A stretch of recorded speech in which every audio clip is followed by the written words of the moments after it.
CCIP Radio. I'm Marley Tinnock and this is my co-host Bella Peacock. We thought it was time to break it down. Let's look at the radio. The industry is huge, but how did it start? Where is it going and what can radio do? Hymns of Leviglio state that when radio first started to become part of popular culture, it announced itself as a new social space unifying the nation, being central to national identity, togetherness and community.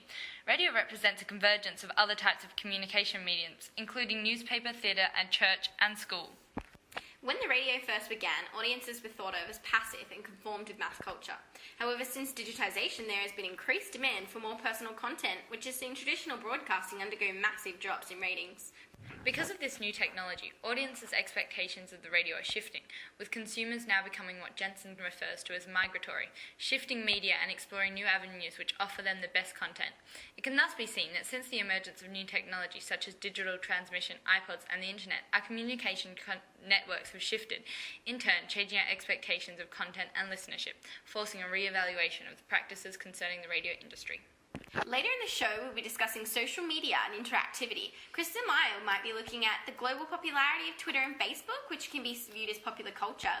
As suggested by Lawrence Levine, it's culture that is widely accessible and widely accessed, widely disseminated and widely viewed or heard or read. The nature of traditional broadcast radio promotes a one-to-many form of communication. However, through using social media, radio stations can engage online with users on a one-to-one basis. This allows stations to create a network of like-minded individuals, as well as creating an open, direct form of communication between professional institution and the public. Using Twitter and Facebook, the public has a chance to share content and thoughts with radio stations, and radio stations can distribute news and music quickly, giving the user more control over the spreading of content. The speed in which content is produced and shared is amplified by these sites, like Twitter and Facebook.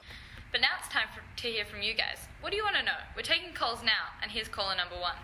Hi, I really like this radio show, but I'm not really near the radio when it's on, so how can I fix that? Well, there's a lot of things you can do in this case. Effectively, you want to personalise the way you listen to your radio to suit your lifestyle. Recently, radio's taken a lot of measures to cater to this, as it's becoming increasingly relevant in the lives of many, and has become much simpler since the digitisation of radio.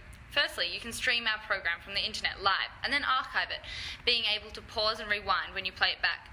Using the internet also gives you an interactive and multimedia experience, with many stations offering you a web page that encourages you to join in discussions, vote for your favourite tracks, and have a say in the forum. There are also iPhone apps that allow you to stream most global radio stations. This means that wherever you are in the world, you can listen to our program on your phone. However, I think the best way for you to listen to this program in a personalised way is a podcast. A podcast of our show can be downloaded quickly and easily from the web page shortly after its broadcast, and then you put it on your MP3 player and you're able to listen to this program wherever you are on demand. However, this kind of technology has been said to decrease local listenership, with no longer a sense of community being at the heart of the radio station. This is worrying, as fragmentation is a major issue in today's society, but of course, we trust you to be a local listener. Now Marley's going to talk a little bit about political economy. Here we are. Political economy is driven by the influences of consumerism, technology and government policies toward hosting multinational corporations. That's what's still well said anyways. As a cultural and creative industry, radio is driven by revenue, largely through broadcasting advertisements, online advertisements and involvement with advertisement. This means that large consumer companies like McDonald's help fund radio stations by paying for their ads and placing banners online.